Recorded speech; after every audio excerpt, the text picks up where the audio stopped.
I know two guys that died alone, and I have a big fear. I do not want to die alone. So I found it somewhat ironic that I was in my apartment alone watching a Japanese documentary called Dying Alone. There's an irony there, and this documentary went on to say, maybe it's a Japan problem, but I had to watch it. I really had to watch it. They lose 3 people an hour in Japan to what they call kodokushi, or lonely death. And when I say I had to watch it, I don't know if you guys know this, there's a little bit of knowledge, this is why we come to these conferences. The people in Japan speak Japanese. So it had subtitles. I really had to watch it. I learned a lot watching this, and it was sad because the opening scene, they were cleaning this apartment of this gentleman, and they recognized that maybe he was gone for close to 7 to 10 days, and nobody noticed. And I was sitting there going, well, that won't happen to me. I have 2 kids. And then I realized this guy had family too. And you know what happens? I thought of the old adage, what happens when 2 people are in charge of feeding the horse? The horse dies of starvation because the one person thought the other one would do it. I can see my boys doing that right now. I thought you were going to call Dad. I thought you were going to call Dad. Where's Dad? So I started thinking, maybe that's just a Japanese problem. So I continued my research and I went around the globe. I ended up in a place called the United Kingdom. And recently, 2018, Prime Minister Theresa May appointed at a cabinet level position the Minister of Loneliness. That's how much she thinks about this. This is a brilliant move. She used the word epidemic. The words are not lost on me, in the United Kingdom. And I know this is ripe for satire. I can see, it almost sounds like a Monty Python skit, doesn't it? Hello, I'm the Minister of Loneliness. Where's my office? Oh, Minister of Loneliness, you do not have an office. We have a shed out back. That's where you'll be working. Okay, where will I put my employees? Oh, Minister of Loneliness, you do not have any employees. So I'm working in a shed out back with no employees. Sounds like I will be lonely. Sounds like you are perfect for the job. You can see it. It almost sounds like that. But it's really not that funny if you think about it. Because I continued this journey around the globe, and guess where I ended up? USA, the United States of America. Now, we don't have that problem here. We all get along swimmingly, right? Thank you, you detected the sarcasm. So during my research, I looked up 2 big companies. Cigna, the healthcare company, paired up with this company called Ipsos, research data-driven company, and they did a survey of 20,000 Americans on this topic. And using the UCLA loneliness scale. Spoiler alert, if you have a loneliness scale, you probably have an issue with loneliness, right? 46% of us, 4 points, 46% of us felt alone, sometimes or always. 46%, folks, that's almost half. 1 out of 4, or 27%, feel like nobody understands them. 2 out of 5, now we're back in the 40s, feel like their relationships have no meaning or are not meaningful. 43% of us. And then I read this other bullet point, and I said, hey, that's pretty good. 53% of us have in-person, daily social interactions. And then I read it again, and it said only 53% of us. So the converse of that is 47% of us do not. Okay, it got awfully quiet in here. You were real happy when I was picking on those other countries, right? This kind of hits home. And it hits home to the point where our former Surgeon General took notice of this. Vivek Murthy, MD, MBA, LMNOP. He's got more degrees than a thermometer. Smart man. He's our top doc, was our top doc. He used the same terminology Theresa May did. He called it an epidemic. And then he said something I thought was sort of odd, but it made sense after I further investigated. He said, this loneliness issue is not an epidemic that is occurring in isolation. I'm sitting there going, we're talking about loneliness, right? It sort of does occur in isolation. But he said, no, it affects all of us. The tribe that is the United States of America. It impacts us all. Now, he got involved in this because of the health benefit, or the detrimental health effects. And our whole thing is about connecting. Our whole theme here at Hickory is about connecting. So I could do a whole talk on the detrimental health effects of loneliness. But all we have to know for today, for the purpose of today, all we have to know is loneliness is the new smoking. Loneliness is the new smoking. And here's another tip. So far we learned that the folks in Japan speak Japanese. Here's a little medical advice for you. If you're going to smoke, do not smoke alone. Smoke in a group. You'll get the first-hand smoke, you'll get the second-hand smoke, you'll get human interaction. It's all good. Do not smoke alone. I hope you guys are writing this down. This is knowledge just coming right up. I only have so much here, people. But that's the health effect. So when I started talking to people, and I talk to people daily, you heard in the introduction, I'm a mental health advocate with an emphasis on suicide prevention. And I started asking people, usually my age, I said, what do you think's causing this, the increase in loneliness in America? And you know what they often do? They point to social media. Right off the bat, they go, social media, social media, social media. Folks my generation. Then I have to think about those older folks in Japan. They're not really big consumers of social media. So it's more than that. But enough people said it that I started to investigate it. And I went to the Googler and I typed in loneliness and social media. Boom, 38 million hits, less than a second. I'm like, wow, I guess it's a thing. One of the articles I started scrolling through, one of the articles had a gentleman by the name of Paul Angone. He does a blog called All Grown Up. He's talking about his transition from his teens, 20s to 30s, and he uses the word grown, G-R-O-A-N, all grown up. See what he did there? It's called adulting. And he was talking about this transition. He coined a phrase, and there's a serious medical condition called obsessive compulsive disorder. Have you all heard of that?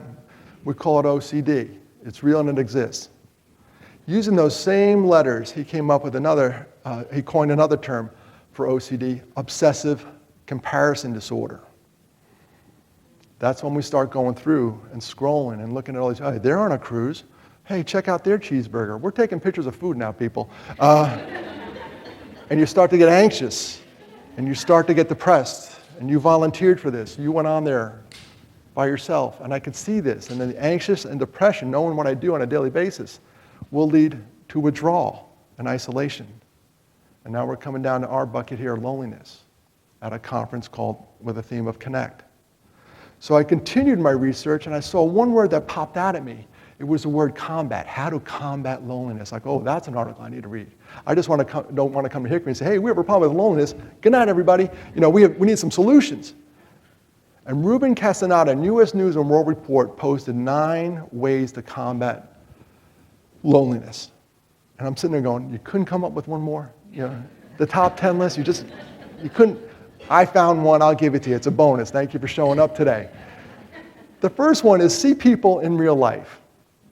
When I went through a stressful life event recently, we'll call it a divorce because that's what it was, I moved an hour and a half away. You guys are laughing at the demise of my marriage. Thank you. It happens.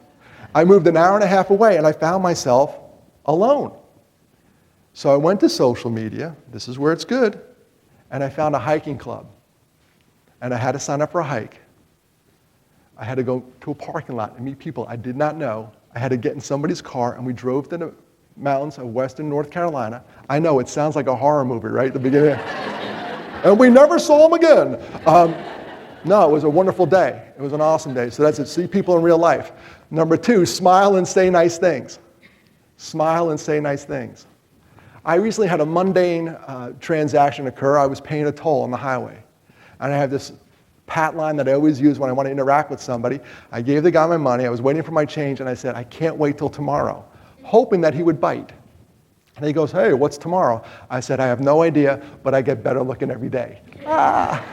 He laughed because it was funny. I almost cried because I know it's not true. But we interacted. A little side note on that line, by the way. I hope you steal it, but little side note, never try that with flight attendants.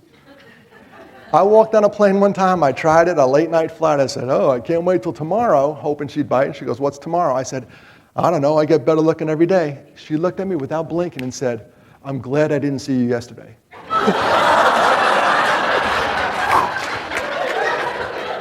That was a kind way of saying, sit down and shut up.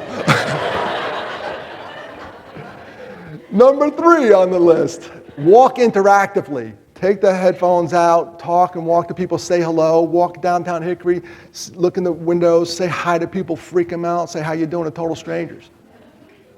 4 is exactly that, reduce the number of strangers in your life. Introduce yourself. One less stranger. The minute you introduce yourself to someone, that's one less stranger in your life. Number 5, use your smartphone as a phone.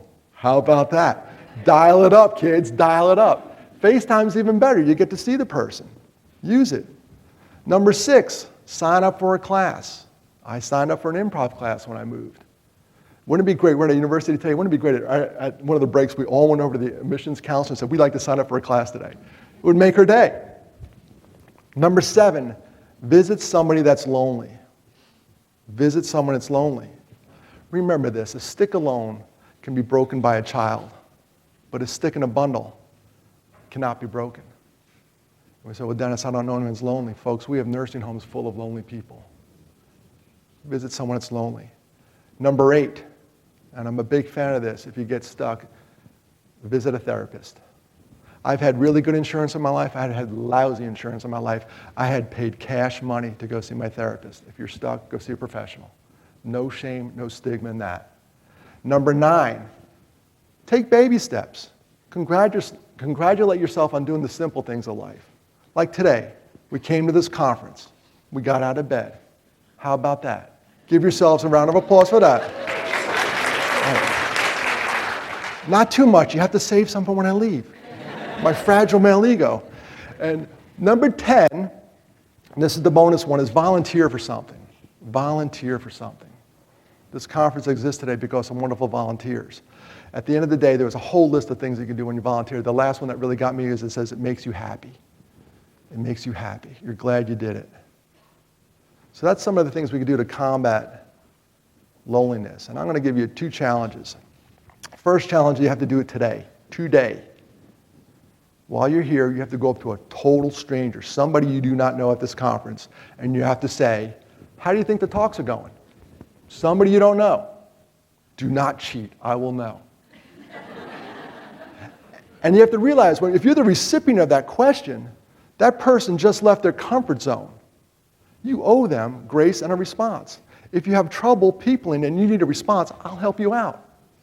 Just say, hey, I think the talks are going really great. That Dennis Gillan guy was awesome. I'll give you $1 if you say that. I appreciate it. So that's the one challenge. The second challenge I want you all to do is find a group of people and break bread with them. We all have that in common. We love food. I told you I lived in an apartment building. An apartment building is kind of cool. It's a bunch of people in transition in life. There's a whole group of young folks that are just entering the professional workforce. It's really cool to watch. There's a bunch of kids in my building the other day studying for the CPA exam. Like, go kids, go. Good luck to you. Fly, be free. And then I run into this group. This is a group of men that are in my building, and we're all different stages of life. And we picked. I picked it. I said, guys, we got to start meeting off-site and having breakfast together. So we picked the 2nd and 4th Thursday of every month. We sit around and have breakfast. It's unbelievable. All we have is a meal, no agenda. Somebody sends out a text, and there we go. I wish I took a picture from last week, because last week, instead of the 4 or 5 of us, there was 8 of us, which tells me there's an appetite for this stuff. People really want to get together. Now, I don't know much about these guys. We're all in different phases of life. I'll go around the horn. I know Tom's from Wisconsin, Will's from Illinois, Jim's from Kansas City, and Barry talks funny. We think he's from England. It could be Australia. We don't know. I'll get back to you on that. But remember why we're here today. Connect. I'm giving you an assignment. You have to do that. Long after the glow of this wonderful conference is over, you need to do this. You need to do this. We need to connect. We are wired. We are wired to connect with other people. Remember, this is a guy coming from a guy who sat through in his apartment watching a video called Dying Alone. We need each other. We need each other. So let's think about this. How did I start my talk today. How did I start? I said, I know 2 guys that died alone. Some of you said, no, the Japanese documentary. No, before that, when I walked out there, I said, I know 2 guys that died alone. Here they are. I have something in common with these guys. Our last name. Our parents. These are my brothers. It's Mark and it's Matthew. We lost both of those guys to suicide. Folks, now you know what I do every day. In America, the United States of America, we lose 47,173 people a year to suicide, which may be the ultimate and most fatal symptom of loneliness. Perceived or real. And remember, perception is reality. That's 1 person every 11 minutes. 129 a day. Do you see why we need each other? Do you see why we need each other? Folks, when I walked out here, I said, I don't want to die alone. There's no real truth in that statement. I thought I did. And when I started preparing for this talk, I got really introspective as the week went on, as we got closer to this date to come here to talk to you guys. It's not that I'm afraid of dying alone. No, not at all. The real fact is, I don't want to live alone, and I don't want you to either. Thank you.